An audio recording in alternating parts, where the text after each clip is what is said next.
What is going on, my broskiis? My name is Toadskii, back again, here to bring you guys yet another One Piece Treasure Cruise video. So in this video today, we're going to be talking about a brand new raid that, well, it's not really a brand new raid, but it's a raid that hasn't been out in a while. And this is a raid particularly that a lot of people probably still don't have maxed out, and I wanted to bring this to you guys' attention because this is a character you need to max out. And in the videos when I was away, I did make a couple of like top 10 videos in terms of like raid bosses, treasure maps, etc.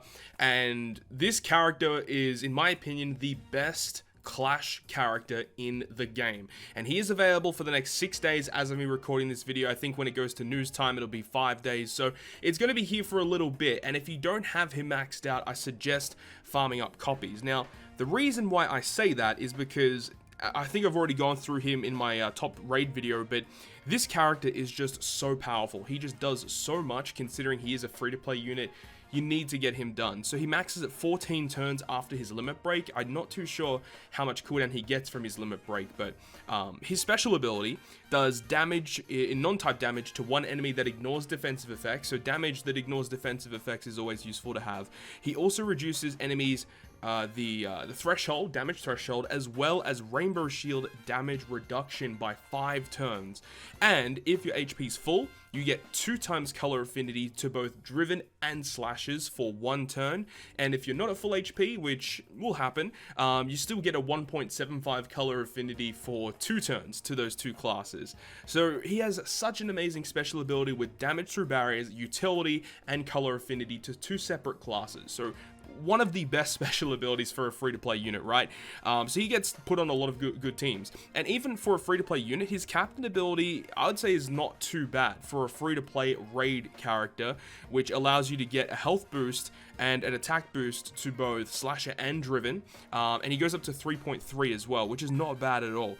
His sailor abilities are not the best, though. They're just whatever. But another component about this character that makes him so valuable is his sailor ability, or support ability, which only supports slashes, but at the final stage, you automatically get a free 1.3 times color affinity to your slasher characters. Such a useful ability, and obviously not a lot of characters are going to be able to abuse this. Obviously, it's only for slasher characters, but there are really good legends that are slashers, and you know, the ones that I can think of off the top of my head that pair really well with this is Luffy and Law, right? Because Luffy and Law, they are a slasher when Law is up or when they are in their dual form.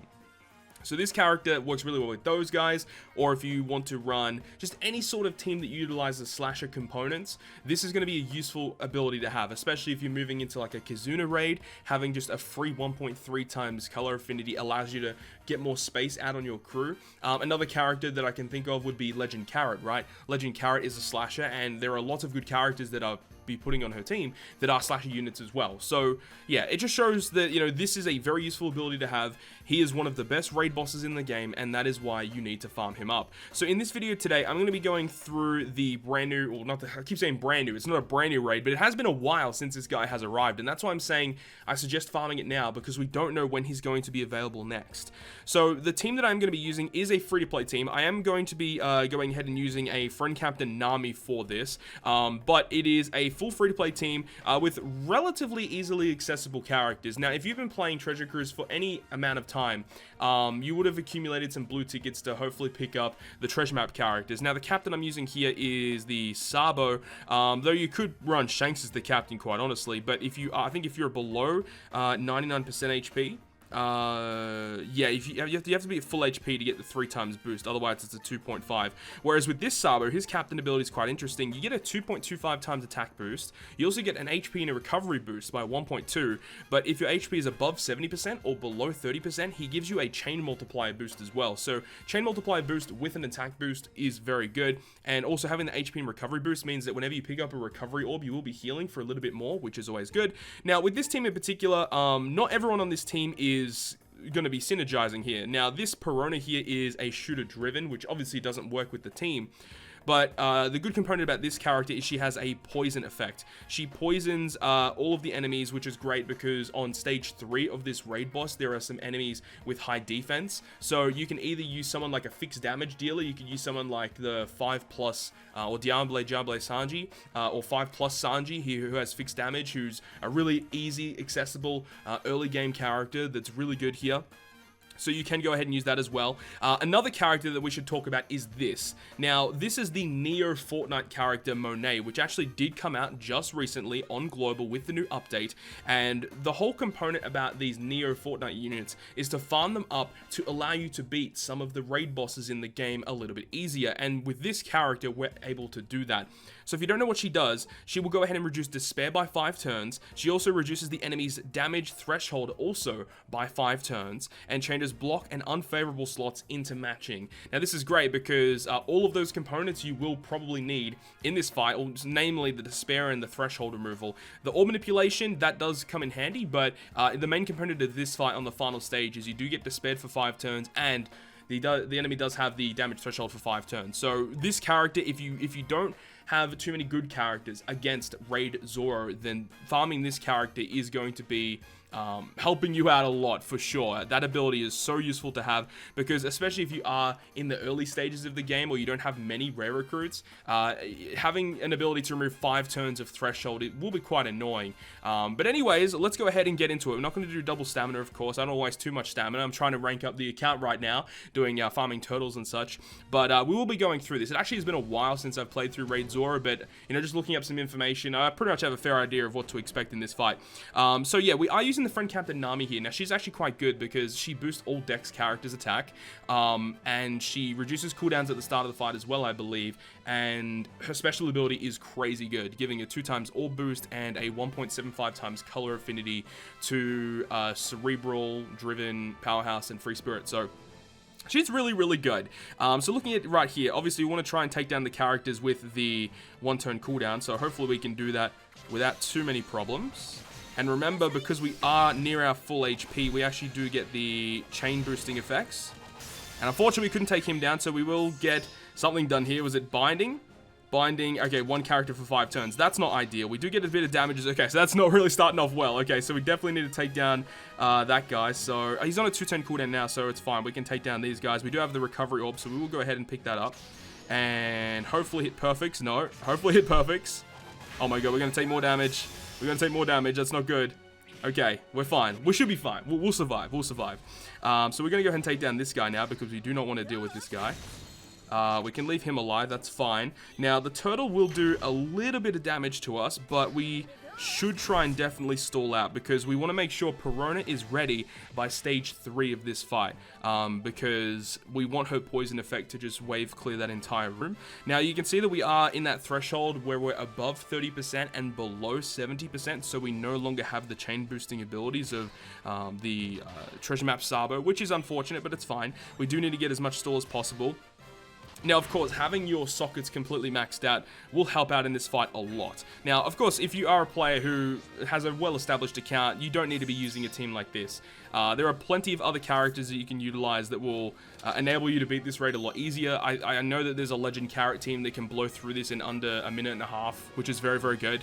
But of course, this is aimed for more players who don't have too many good characters, so hopefully this will help you guys out. But we do have 2 more characters on a 1-turn cooldown, so we definitely want to try and aim to get those guys out of here. And then boom, and there we go. We can actually take down that turtle there as well. That actually worked out really well. We want to take down the guy with the strength dude, because he is quite annoying. And do not get him below 50%, because I believe he does blind you for a certain amount of time. Those strength cannoneers typically do that. Now we can take damage from both the turtle and the lobster here, but our cooldowns are just about ready, so we can actually go ahead and just take down the turtle and go from there. So lobster does a little bit of damage. I believe we do take damage in the following turn as well. So I don't know if I want to pick up this recovery orb here and just try and stay at low HP. I think it's probably a better idea to try and do that. Yeah, I actually will pick up this recovery orb here. And we will take our time, get a little bit more auto healing back. We want to try and make sure we're at as high HP as possible. Okay, take another turn, get another HP heal, and then we can move on to the next room. So the next room, as I said, stage 3 is the stage where you have the seahorses and high defense mobs. So there are plenty of ways to get around this. The main way to get around it is by using a fixed damage dealer, so a character that says deal 5,000 fixed damage, 300 fixed damage, 100,000 fixed damage to all enemies. Single target damage is not good here. You want it so it states to all enemies, so characters like V1 Kuzan 6+, Gil Tesoro Legend, the Stampede Raid Lucci does 100,000 fixed damage as well. As I said, 5+ Sanji or the Diable Jambe Sanji. Like, there's plenty of good characters that deal fixed damage. Or what you can do is use a poisoner that poisons all enemies, because poison damage is dealt by how much, I think it's their attack value is dealt to them, something like that. And because they only have like, what, 4, 5, or 6 HP, they will take down very, very easily. At this point here, I actually want to go ahead and pick up these recovery orbs, so let's go ahead and do that. Pick up those recovery orbs. Does he have pinch healing? I don't think he does. No, he doesn't have pinch healing. So we can just wait here, and because the poison will work at the end of the turn, they'll all die, which is fine. Okay, so now we've got the Toshiki Boss. So this is where the Fortnite Ivankov is going to be coming in quite useful here. Another thing as well is we get a really high chance of getting negative slots on our team. This is why Legend Nami as a captain is really, really good in this situation, because I believe she makes strength and also quick orbs beneficial as a captain. So that works out really well in our favor, so we get a really high chance of matching slots. But as I said, this Fortnite Ivankov is really good here. You can see that with the Fortnite Ivankov special, which is actually out right now on Extra Island, her special ability, his or her special ability, will remove 3 turns of Rainbow Shield, as well as giving our cerebral characters a 1.75 attack boost. So this is really, really good for this mini boss fight on the Raid Zoro. So that gives pretty much our whole team an attack boost. We pretty much have a full board of matching orbs, so no issues whatsoever with taking down Toshiki right here. And of course we are above the 70% threshold, so we do get that chain boost there. So everything's working out really, really well. And now we reach the boss stage, which will actually be the easiest stage of this entire fight. So obviously with Raid Zoro, so the main component here is he has a lot of different defensive effects. So you can see we get despaired for 5 turns, but with sockets we can remove that anyway. And he has 5 turns of damage threshold. Now you cannot apply a delay to this character. If you do, he does lots of bad things, so do not bring a delayer against this guy. But you can reduce his defense, which is very useful. As I said, this brand new Fortnite character, the Monet, is really good because her ability will remove your despair, it removes his damage threshold, and it also changes the badly matching slots into matching, which is good. So we'll go ahead and use the Shanks special ability as well. Shanks isn't probably as needed, but he's just really nice to have because he gives us, again, the more matching slots, as well as giving us the tap timing bonus damage, not really required. Let's go ahead and use the Raid Sabo, or not Raid Sabo, Treasure Map Sabo. Treasure Map Sabo is great because he gives us a self-proccing 1.75 conditional boost whilst reducing his defense, which is great. And then we'll go ahead and finish off with Nami, which gives us the color affinity and also gives us the 2x orb boost to Cerebral, Free Spirit, Powerhouse, and Driven characters. So our whole team will be affected by this, which is great. And now let's go ahead and deal as much damage as we possibly can to Zoro. Now you can see he does have a barrier.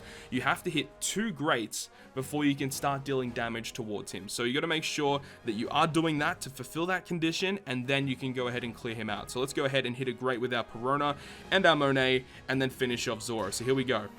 1 great, 2 great, and then we can go ahead and take our time, finish off Zoro with our characters. There we go. So we did 9.4 million damage there. I believe he has 7.5 million HP. So as long as you're fulfilling that, you're not going to have any issues. So there we go. That's the full run through of Raid Zoro with a free-to-play Dex team that you could probably build a much more concise team than that, but I really wanted to utilize that brand new Neo Fortnite Monet character, which is available right now on Extra Island, that will enable you to take down Raid Zoro a lot easier, and hopefully this helps you guys out a little bit more. Obviously there are plenty of replacements for these characters here, but these are just some free-to-play characters that are relatively accessible, as I said. So you know, it is what it is. Depends on what you have in your character box and what you want to do. But as I said, make sure to farm Raid Zoro because he has one of the best special abilities in the game and one of the best support abilities in the game, which support abilities are becoming way more important in Treasure Cruise now.